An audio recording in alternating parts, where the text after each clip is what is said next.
Le ministre de l'Enseignement primaire, secondaire et technique, Tony Mwaba, a procédé ce lundi au lancement du processus de la mise à la retraite des enseignants. Au total, 386 enseignants retraités ont bénéficié d'une allocation de fin de carrière. Les syndicats du secteur de l'éducation présents à cette activité ont salué notamment la mise en place de la caisse de soutien à la retraite. Armandine pour la suite. Plus de 80 000 agents et enseignants de l'EPST ont été dénombrés parmi les personnels âgés devant bénéficier de la retraite 35 ans après que le pays a envoyé les derniers groupes au repos. À cet effet, le ministre de l'EPST Tony Mwaba a lancé ce lundi 2 août les processus de la mise à la retraite des agents dans son secteur. Prenant la parole pour la circonstance, les représentants du syndicat a salué le travail des titans abattus par Tony Mwaba pour honorer la profession d'enseignant.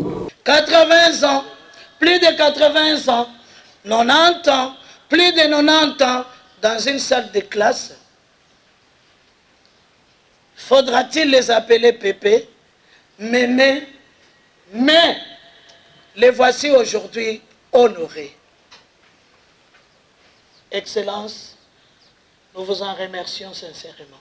De leur côté, les retraités ont salué à sa juste valeur l'acte posé par le ministre Tony Mwaba, tout en implorant la prise en charge de l'enseignant après la mise à la retraite.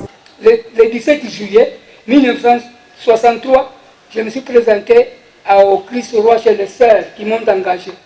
Et j'ai commencé à travailler dans l'enseignement quinois depuis cette date-là. Jusqu'à aujourd'hui, je suis vraiment surpris. Le ministre de l'Enseignement, M. Tony Mwaba, qui est venu nous honorer. C'est un rêve.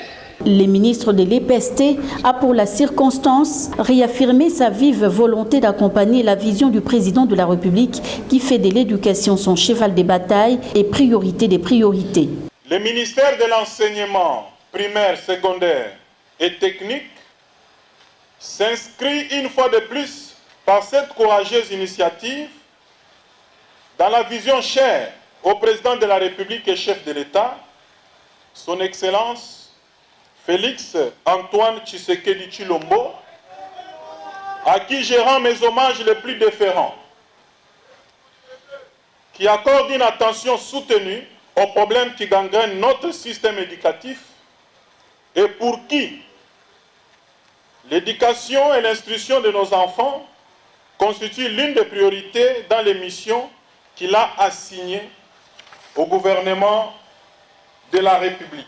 Il s'est de rappeler, outre les enveloppes remises aux bénéficiaires, un congélateur est remis à chacun des 60 retraités qui forment l'échantillon des 385 pour ce mois de juillet.